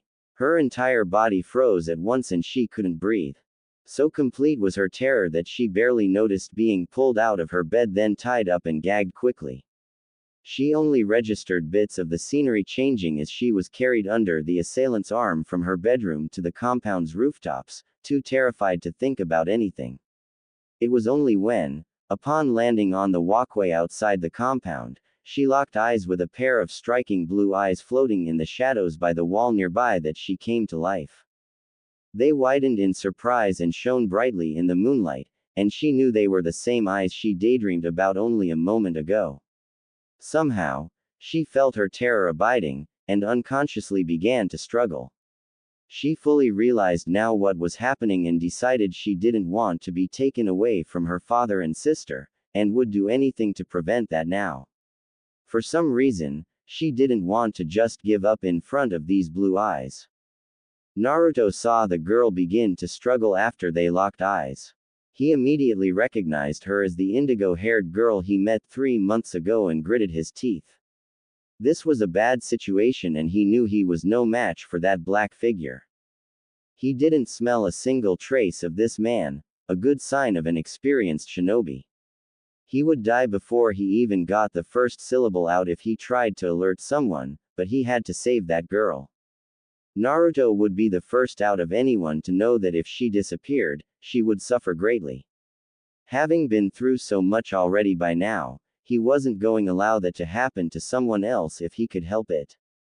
As he watched carefully from his hiding spot, he noticed the shinobi was growing frustrated with the girls struggling, and was getting quite distracted.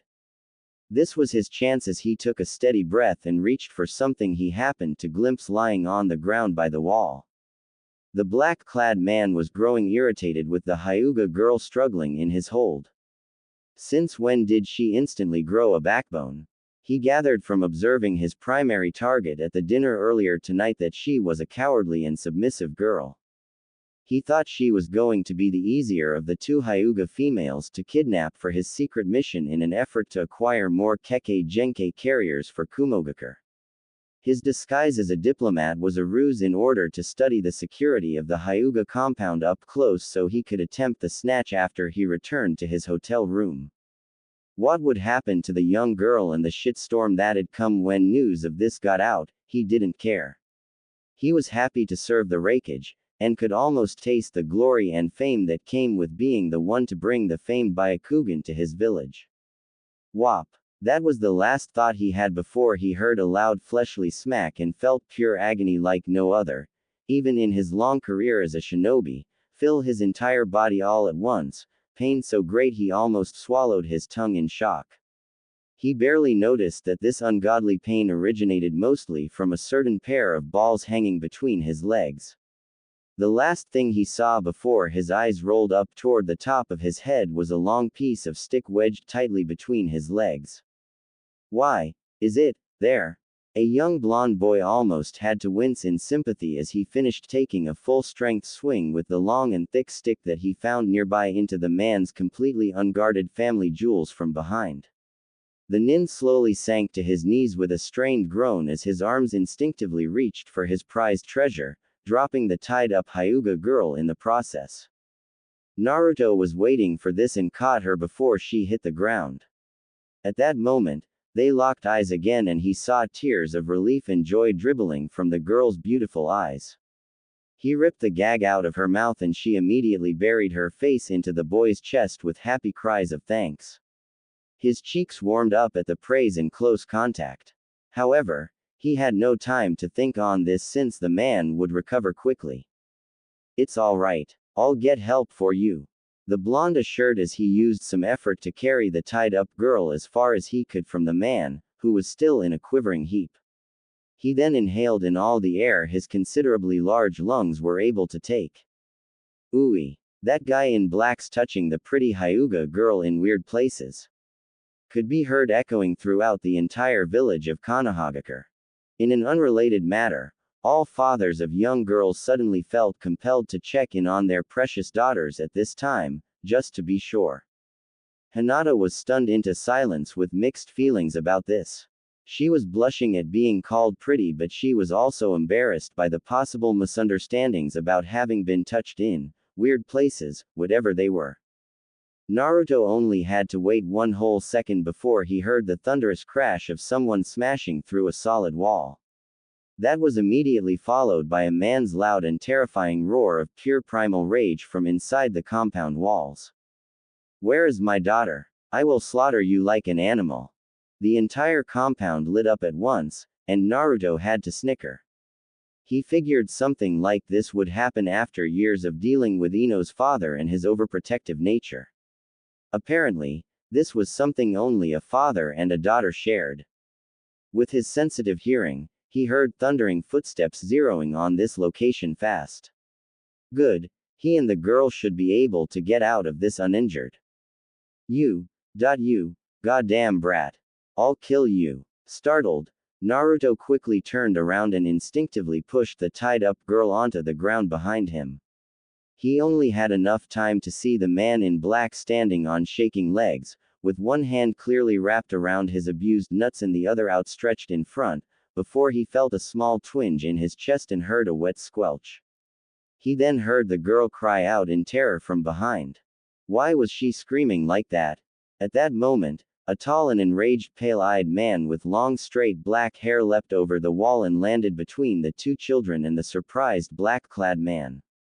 If it wasn't for the seriousness of the situation, it would have been hilarious to see a man of high nobility standing barefoot and bare-chested on the walkway in his white silk pajama pants, shredded and dirtied by his alternative to using a door just a moment ago. Not to mention his wild and disheveled hair. You. The new arrival growled out wrathfully as he caught sight of the kidnapper. Before the black-clad man could get a word out, the Hyuga man snarled and charged at the assailant with his Byakugan blaring. In under a second he struck multiple times with fatal precision as all chakra-enhanced strikes were aimed at the forehead, throat, lungs, kidneys, and heart. It was all over so quickly when the black-clad man fell, already dead, into a broken heap with so much dark blood pooling underneath that the moon reflected off it easily. Naruto had to admire the way that powerful man quickly dealt with the kidnapper. This man also had to be the girl's father too, from the relief clearly displayed in his eyes upon seeing the girl safe and sound, if only tied up for the moment. Though the blonde couldn't understand why they changed to extreme alarm upon shifting their gaze to him. Before he could say anything in greeting, his head instantly became light, his eyelids felt heavy, and it felt like he was falling slowly to the right.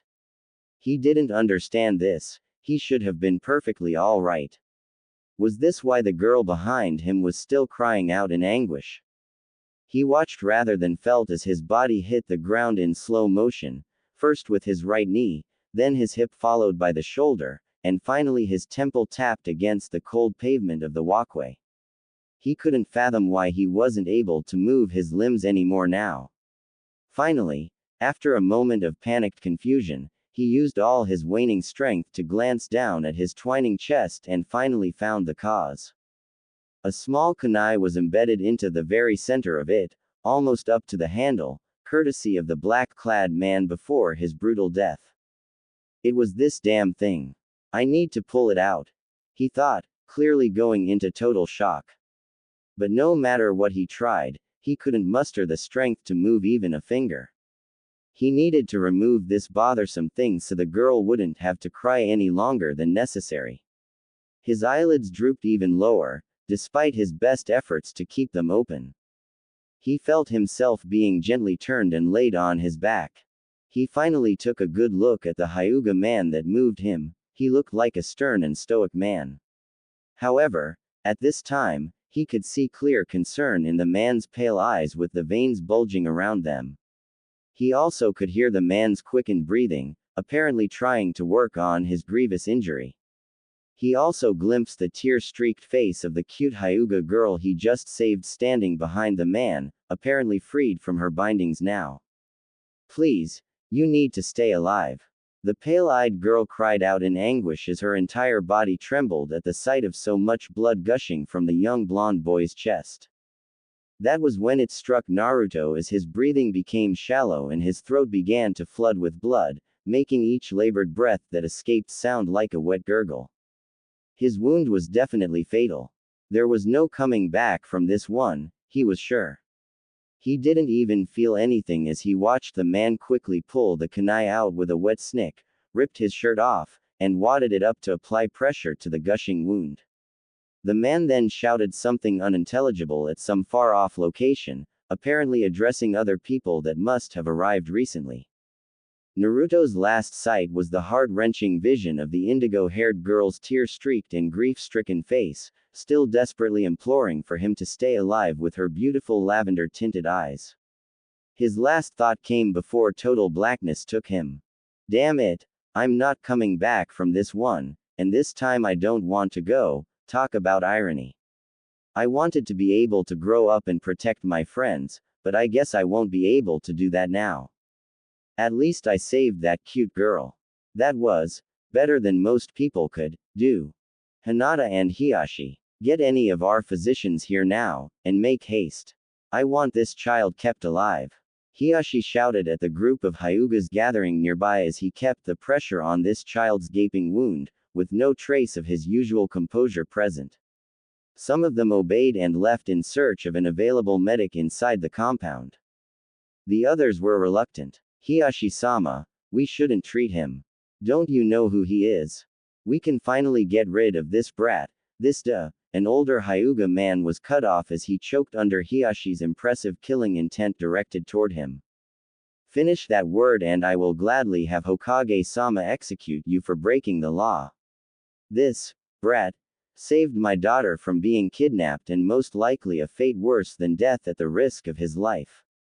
I owe it to him to keep him alive. Enough of your bullshit and be gone with your ineptitude. He roared at the trembling Hyugas, his Byakugan blaring with promise of a painful fate for anyone who dared to object further. Only his younger identical twin brother opted to step up to the boy's body in an effort to help him out. Brother, his blood flow is slowing down too quickly and his chakra network is fading. What can we do now? Hazashi spoke softly as he kneeled down and checked the boy over with his Byakugan. Hiashi could only respond with a frustrated growl as he desperately tried to keep the boy alive even a second longer by increasing pressure on the wound. Hinata barely noticed her frantic father and uncle next to her as she continued to stare down at the blonde boy's still impaling form. She was completely numb inside as her tears stopped. She couldn't understand why this had to happen to someone as kind and brave as him. If she hadn't been so weak, this boy then wouldn't have had to sacrifice himself to save her worthless self. She stared down at her trembling hands. It felt like she had the boy's blood on them, even though they were perfectly clean. Before she could spiral lower into total despair, she heard an unnatural yelp of surprise each from her father and uncle. Before she could glance up to see what happened, she was yanked backward by her nightgown's collar, her father's blood-soaked hand clenching tightly onto it. Landing some distance away from the boy's body, all three were shocked to see bright red charca burst from the body and surround it as if it was protecting the boy. Hiashi and Hazashi had to deactivate their Byakugan lest they became blinded by the dense and pure chakra radiating from the boy. They also had to resist the familiar and overpowering presence in the atmosphere as the other Hyugas scrambled to get away from the body as quickly as possible. The clan head heard his daughter cry out in shock. "Father, what is this? Is it hurting him?" Hinata exclaimed with none of her usual stutter, pulling hard at her father's death grip on her collar in an instinctive effort to protect her savior from whatever it was. Her father shushed harshly to get her to calm down a bit, and took a moment to stare at what was happening before them. He shared an astonished expression with Hazashi before replying. "No, it seems to be healing the wound as if it was nothing," he murmured in amazement as he observed the young child's gaping wound beginning to close. Inside Naruto's mindscape, Naruto opened his eyes to find himself lying on his back, submerged up to his ears in shallow water. He quickly sat up in confusion and clutched at his chest, only to see no sign of the wound he supposedly suffered, and his shirt somehow remained intact. He knew that was real, so why did he end up here suddenly unhurt? He had a look around and saw that he was in a long, wide, and dimly lit hallway that seemed to stretch on forever into pitch-black darkness in either direction. The walls were old and crackling with large dark red and blue pipes snaking along them in odd patterns. He noted the red pipes were glowing bright red compared to the blue ones. What is this? Is this where people go when they die? Confused, he forced himself to rise and shake some of the excess water off. As he glanced at both directions the large hallway stretched into, he could feel something tugging at him a little one way. Having nothing else to go on, he decided to follow this sensation. After what seemed like hours of wading through the shallow water, the hallway suddenly opened up into an enormous room. Red and blue pipes covered nearly every inch of the walls on both sides and even the ceiling, but that wasn't what caught Naruto's attention, as he could now feel a very powerful presence in here. Walking further into the room revealed a giant set of iron bars blocking further progress into the darkness beyond. A closer inspection revealed a paper with "seal" written on it stuck high up on the center bar. He felt anxiety flowing through every single inch of his body. Something told him this was neither heaven nor hell. "You catch on quick, boy," a loud and authoritative voice boomed through the large cavern-like room. The young blonde yelped in surprise and fell back to land unceremoniously on his backside, splashing the shallow water everywhere.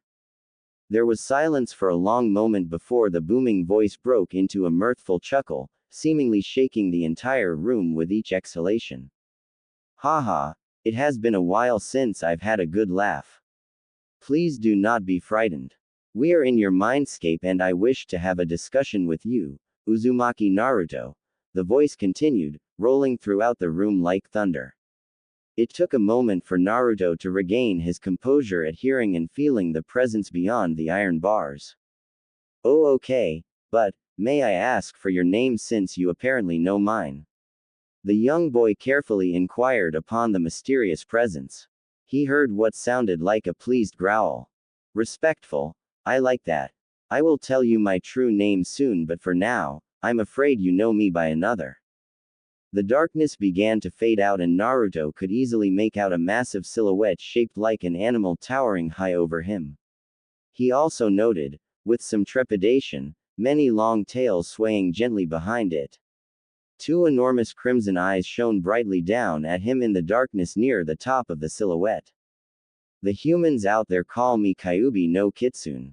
The same nine-tailed demon fox that the fourth Hokage supposedly killed, with one exception. The darkness finally faded away completely, revealing an enormous crimson demonic-looking fox with rabbit-like ears and 9 tails. It was calmly lying on the floor and facing the boy directly with its arms crossed underneath its raised head. Its eyes were still staring down at him unblinkingly. Instead, I was actually sealed within you when you were a newborn. I am the reason why you are hated by most of the ignorant idiots you've met so far in this ungrateful village. The now revealed Kyuubi finished softly as its 9 tails twitched and swayed around absent-mindedly. It was watching the boy intensely for any reaction.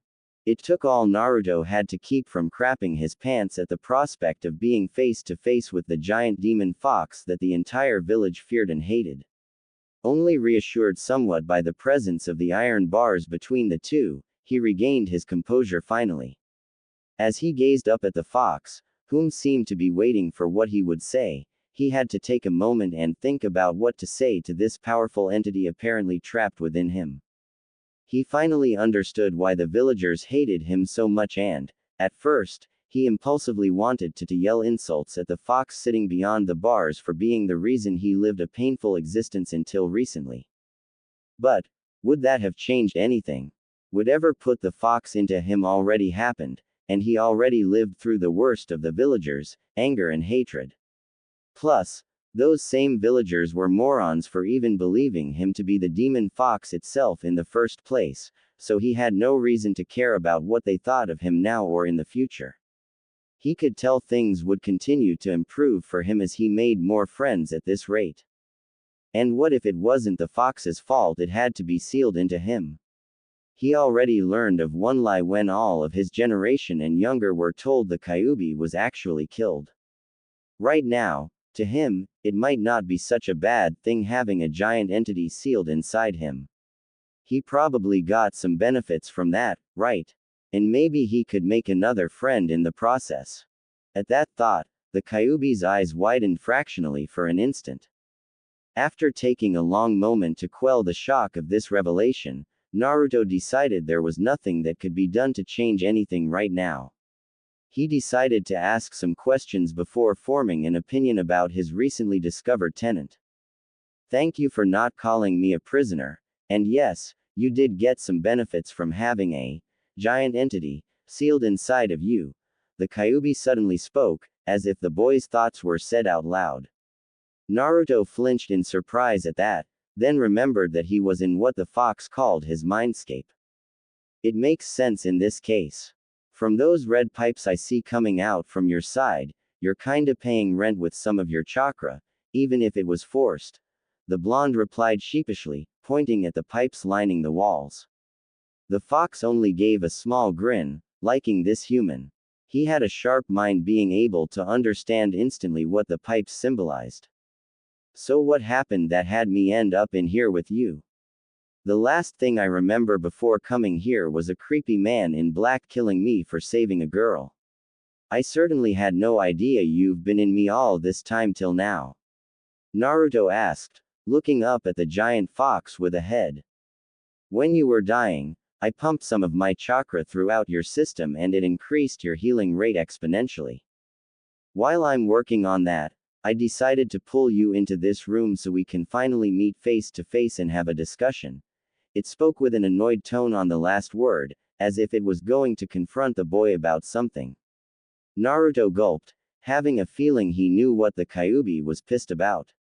As if to signify the changing mood, the fox's massive tails began to move around a little forcefully, splashing the shallow water everywhere. Now, I would like to tell you about my end in regards to how this seal works between us. As long as I am inside you, my chakra is absorbed little by little into your body and I cannot break out of the seal at any time without killing you. The fox explained while pointing at the paper seal on the bar with one of its tails. While I'd admit I'm not too put out by that notion, I realized it's best for me to work with you and keep you alive until the end of your life this time. The reason for this is the seal connecting us both is designed so that if you died for any reason aside from old age, I die as well, and it probably would be long and painful, too. Naruto winced. The fox became more agitated as it narrowed its sinister crimson eyes at the cringing blonde, bared all of its teeth, got up on all four legs with thunderous footsteps, and its tails thrashed loudly behind it. They were raising a deafening racket in this large room. So imagine my rage when I watched you try to kill yourself 4 times in quick succession some time ago, and I desperately worked my off to keep the both of us alive. Every god damn time. The all-powerful Kyuubi roared as it punctuated the last 5 words with an intense slam of one of its powerful tails onto the floor, shaking the entire room each time and causing large waves everywhere with the shallow water. The fox's angry roar knocked the boy off his feet and blew him back several meters to tumble through the choppy water. After the outburst, the fox exhaled loudly and seemed to calm down as it returned to lying down. Naruto, while a little wary this time, slowly stood up from the calming water and shook the excess off to face his tenant again while remaining silent with a guilty expression. The Kyuubi sighed slowly and a small smirk tugged at its black lips. You're lucky that I healed you on a whim this time.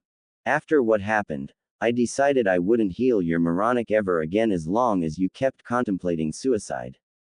That'd mean I'm trapped inside a weak container, and I'd rather just die with you and deal with the hassle of coming back to life a few decades later. I almost considered not saving you this time, since going up against an experienced shinobi the way you are now would be considered a form of suicide by many people, myself included. The Kyuubi grinned at Naruto's annoyed scowl at being called suicidal for doing what he thought was right.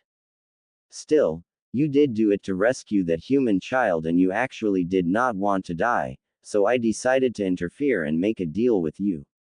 I want to help you get strong enough to keep the both of us alive, as well as protect all of your friends. Uzumaki Naruto. Naruto became alarmed about the notion of making a deal with a demon, especially when it was the most powerful being in existence. He decided to make sense of something before he would decide to accept or not. Go ahead and ask your questions. The Kyuubi snickered at seeing the boy faceful at having his mind read again. Damn it. Anyway, I only have one question. Why did you attack Konoha? He asked firmly, before gulping a little as he saw the giant fox narrow its eyes angrily. Its tail shifted some as it took a deep and calming breath. Apparently it was a sore subject. A masked man with the Sharingan ripped me out of my previous container and put me under his control with that accursed Kekkei Genkai. I was then taken to your village and forced to rampage through it until your 4th Hokage came and sealed me into you, and that's how we got here. I should warn you that man apparently needed my power for something far beyond simply rampaging through some human village, at least before he was stopped and released his control over me just before I was resealed. He would likely return in the future to try and rip me out of you, and I don't need to tell you that, with this seal, would result in certain death for us, boy. The Kyuubi spoke with an angry undertone. Naruto narrowed his eyes at the prospect of being hunted in the future for what he contained. He decided to move on and worry about that later. That's all I need to know for now. I'm going to be fine with being your partner on this then. The Kyuubi was surprised at this boy's carefree attitude about making a deal with a demon, even though it wasn't really one, at least in the strictest sense of the term, in the first place. Aren't you going to ask what the terms were on this deal, at least? Fine, I'll listen to the terms. As long as none of them has you stepping out of me and going nuts on this village, they should be reasonable enough. Naruto replied as if he was wondering why they were wasting time on this.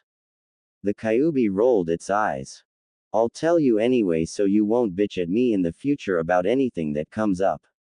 Now, your benefits in this partnership are that you receive all of my help in making you much more stronger, like a container of the Kyuubi no Kitsune should be. That includes, but is not limited to, physical training, learning to control your chakra efficiently, receiving my fire affinity and several of my own personal fire jutsu, my knowledge of tactics and strategies, genjutsu, taijutsu, kenjutsu, and the ability to control your own tailed beast transformation after you've trained long enough. I will also help you with most of the genjutsu cast upon you by dispelling them with my own charka. If you begin now and work hard, you should be strong enough to get on even ground with the strongest people I've seen by the time you reach the age of 18. The Kyuubi had to hold back a smirk at seeing the boy's expression of wonder and amazement. I have 4 terms of my own in this partnership.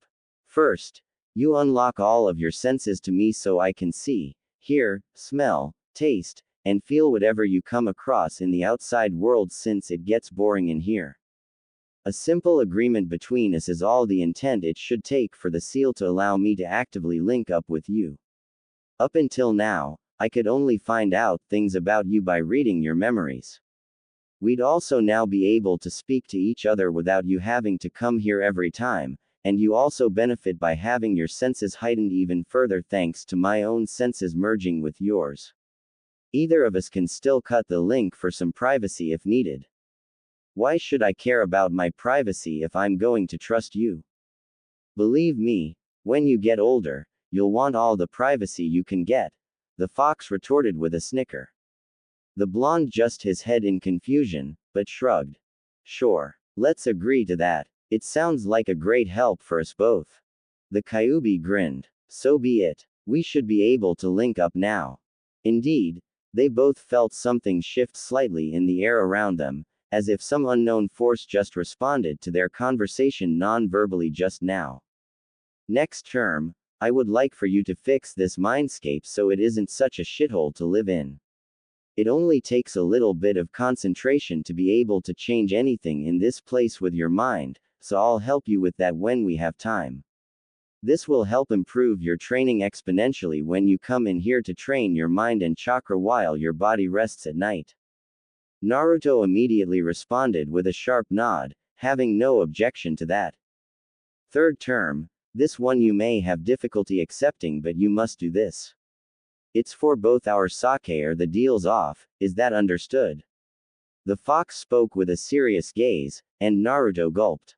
The fox's expression suddenly switched from serious to clear amusement as it held 2 fingers up. You must limit your ramen intake to only 2 times a week, it said in a sing-song voice that did not match the rows of sharp teeth as it smiled, baring them all. Naruto face-faulted, clearly tricked by the serious atmosphere just a moment ago. The fox was enjoying the look of utter horror creeping up on its container's face at the prospect of actually having to eat his beloved ramen like a normal person should. What the hell was with that sudden change, fox? And why the hell do I have to cut down on the food of the gods? The fox once again bared its sharp teeth in a wide grin that looked purely demonic, and the boy involuntarily gulped. I may be viewed as a demon, but I am also based on a fox. It's my nature to enjoy jokes and tricks. You will provide plenty of entertainment by the way. The Kyuubi had to chuckle at Naruto's indignant, "Oi." Before continuing, you should be glad I'm actually allowing you to eat any. This so-called food of the gods you love and trust so much is the primary reason you're a shrimp for your age. The fox spoke bluntly, holding its right hand up to show its pointer and thumb with very little space between them, as if to denote smallness. Naruto got a tick mark on his temple at the sight. I can help you craft a strong body from here in combination with your extreme physical training, but I can only do so much without proper nutrition. It was a good thing you still occasionally visit your friends for dinner lately aside from your 5 meals of ramen every day, otherwise you'd have been a malnourished prawn at this point. The fox finished with its pointer and thumb growing even closer together to punctuate the malnourished prawn insult. Naruto developed another tick mark, and had to take a minute to calm down. Grr. Damn it. I'll do it. I'll give up on that stuff if that's what it'll take for me to get strong enough to protect my friends. The blonde declared more for himself than for the fox in front of him as if to steel his nerves in face of that horrible, horrible reality. Very good. Before we move on, I forgot to mention that I'm female, and you may call me by my given name, which is Kurama. I just wanted to clear that up since I'm getting tired of you referring to me as it. The fox now named Kurama dropped this bombshell as casually as if she was talking about the weather. What? Was Naruto's intelligent reply as he stared up at her in shock. The great fox seemed to take offense to this. Is there a problem with the most powerful entity in the world being of female nature? Kurama slowly ground out as the temperature in the room seemed to drop a few degrees. Naruto straightened up, sweat pouring buckets down his face. No, ma'am. It's just that, you have such a wonderfully deep voice, so that's why I was confused. The fox rolled her eyes with a sigh at the failed flattery. It's just the way I am. Do you expect a smaller version of me to pop out from some hidden curtain and say, "Pay no attention to the tiny fox behind the curtain"? With a squeaky voice, she muttered in a sarcastic tone, then sighed again at the boy's totally lost expression. She waved her hand dismissively. Never mind, it was just an old expression I picked up many thousands of years ago. Moving on. Naruto, this is the last term of our partnership. When I think you're powerful enough and ready, I want you to go hunt down and kill the man who took control of me and made me attack your village. I doubt you have any issue with that considering he's responsible for everything that's happened to you since then. If you succeed in that, I promise I will be content living out the remainder of your lifespan within you, and I will swear not to have anything to do with Konoha and its allies when I get out. I just don't want to be sealed into another person. Kurama finished dictating her terms and awaited the boy's reply. Before that, there's something I need to say to you. Naruto finally spoke with a serious expression after thinking a long moment. The fox was wondering what he meant when her eyes widened at what she saw. The boy was now on his knees and hands, dunking his forehead into the water to touch the floor in a classic submission posture. Kurama, I am truly sorry for that time when I tried to take my own life. While I did not know you were sealed inside me at that time, it did not excuse the fact that I could have killed you as well. It was never my desire to drag anyone else into that. Also, I want to thank you too. You saved me. Because of that, I've been able to fix myself up enough to move on and work for a better life now. Naruto spoke in his most sincere tone possible. Kurama was so stunned by this display that she didn't say anything for a minute. She finally found her voice and growled with an annoyed expression. Get up from that pose and don't ever do it again. You are my container and partner, and you will not bow down that low in submission to anyone, not even to me. Is that understood? She growled out. However, her face settled into a more gentle expression as the boy picked himself off the ground. But, you're welcome and apology accepted. The blonde boy gave her a million-watt smile as he walked up close to the bars and stuck out his right hand out between them. Deal accepted. I expect you to work me hard, Kurama-sensei. And I expect you to do me proud as my container, Uzumaki Naruto. Kurama replied as she stuck one of her giant claws out to let the boy grip it on the very tip, and they shook a little. After releasing and letting the comfortable silence settle in the air for a moment, the boy decided to say something that was on his mind. Did you do something with my memories back then? Apparently I was supposed to have these fake memories put into me so I would forget about what happened, but I knew right away and I still remembered everything anyway. The giant fox put a finger to her muzzle as she thought for a moment. I'm not quite sure about that. It may have been something to do with my chakra interfering with the effects of whatever that man with the long ponytail did to your mind. If that's the case, then, with my help, you could be immune to mental probing and torture. Another useful trait of our partnership, it seems. That got her a foxy grin from the boy. She then perked her head up and seemed to glance at something that Naruto clearly wasn't seeing. Now, I sense something is going on outside, so you should be waking up soon. I'm done healing your wound and only a few minutes have passed out there. Be careful, as you'll be weakened for a while. We will speak more about this arrangement later when you're rested up, Naruto. See you later.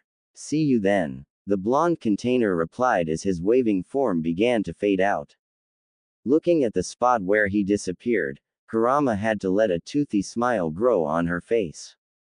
So that was your son, Kushina. He'll surprise me many times, I'm sure. Outside with the twins and Hinata a few minutes earlier.